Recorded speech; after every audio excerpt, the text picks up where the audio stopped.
I'm going to talk a little bit about how you met Denver Cornett. Of course, when I was growing up, you always called Denver the kid.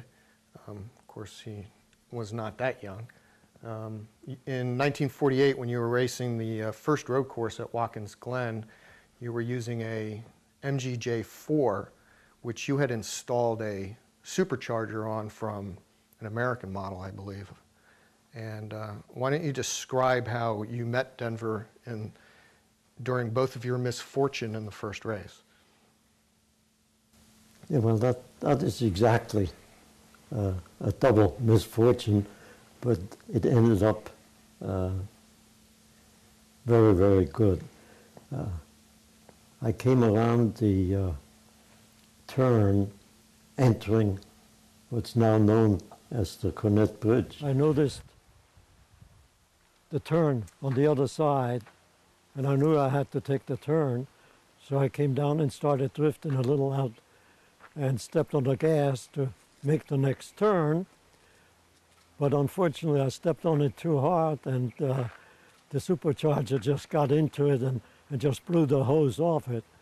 But I had enough coasting towards the other side of the bridge, and I aimed for the end of the bridge where the grass was and rolled there to a stop.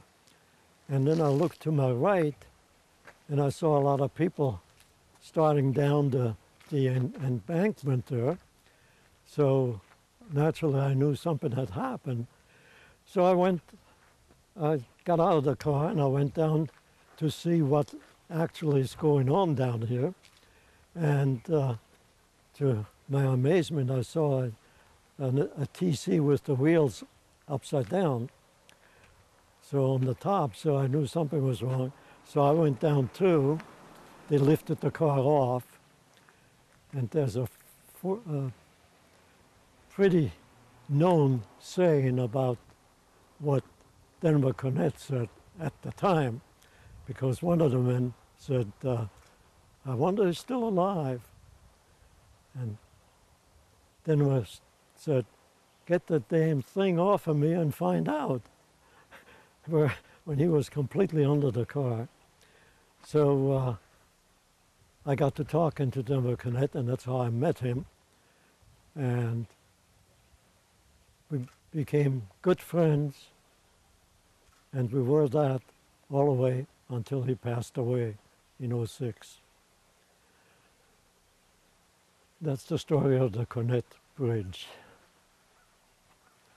But it was right down there where there's a lot of bushes and little trees and so on. That's where he was upside down. He never got into the water. And it is my distinct pleasure and high honor to have with us two gentlemen who competed in that first race, Mr. Otto Linton and Mr. Denver Cornett. And we're here to dedicate the marker for Otto Linton and do the honors. Denver Cornett, so I'll turn it over to Denver. Thank you, Joe. Otto and I have been friends for over 50 years.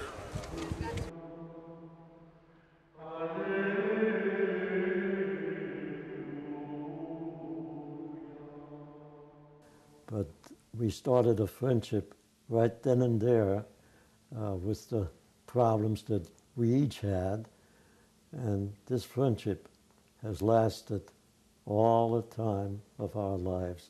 Unfortunately, Denver's no longer with us, but his family and my family are very close friends too.